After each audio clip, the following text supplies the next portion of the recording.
A brain, a beauty, a jock, a rebel, and a recluse. Stereotyping, one of the biggest and most important psychological concepts, occurs even in the trailer for The Breakfast Club.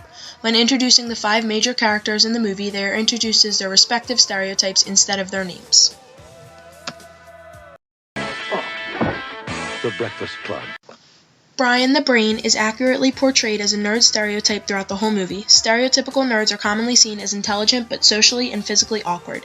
Many nerds are described as being shy, quirky, and unattractive, and may have difficulty participating in or following sports. Brian is all of these things. He is unable to follow sports, as shown when Bender makes a joke about Andrew wearing tights and Brian replies questioning the validity.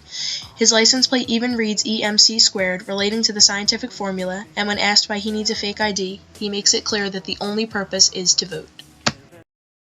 Excuse me, fellas, I think we should just run our papers. What check-ins? You know, the doors are supposed to stay open. So what? Give me a sec. What are you babbling about? Well, what I had said was I'm in the math club, the Latin club, and the physics club.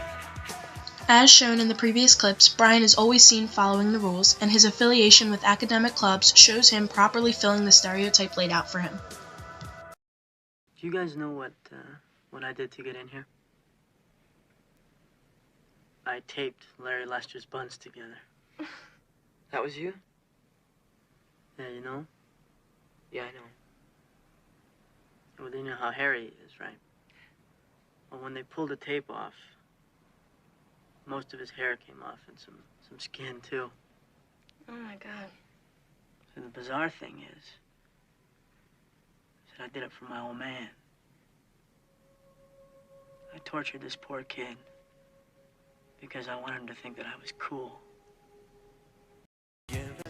Jocks are stereotyped as those athletes who are unintelligent, arrogant, and unkind, but who are nevertheless popular within their own clique and are of high social status in school, attracting many girls and envied by dissimilar stereotypes. Andrew is portrayed as unkind when he gives his reason for attending Saturday detention, but is obviously nevertheless popular as he is in the same social crowd as Claire. He is also often seen in his Letterman jacket, a symbol of his affiliation with sports. You want to know what I did to get in here? Nothing. I didn't have anything better to do. Allison Reynolds can be found on Maslow's hierarchy of needs on the love and belongingness category.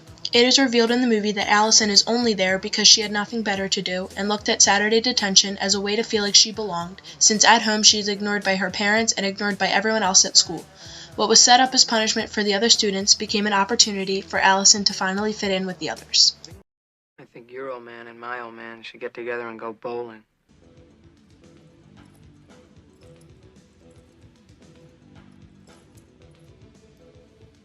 You believe this? Huh?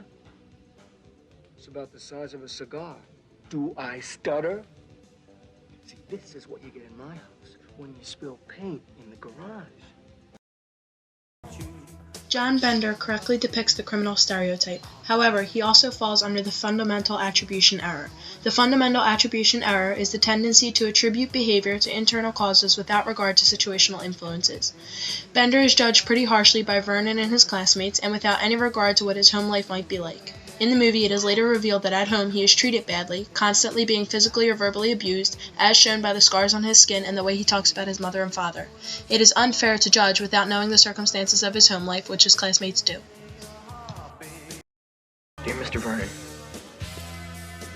we accept the fact that we had to sacrifice a whole Saturday in detention for whatever it was we did wrong. But we think you're crazy to make us write an essay telling you who we think we are. And you see us as you want to see us. In the simplest terms, with the most convenient definitions.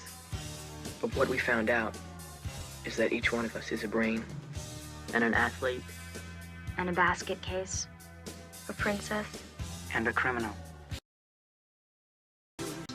In my opinion, I think The Breakfast Club depicted psychological concepts such as stereotyping, Maslow's hierarchy of needs on the level of belongingness, and the fundamental attribution error accurately.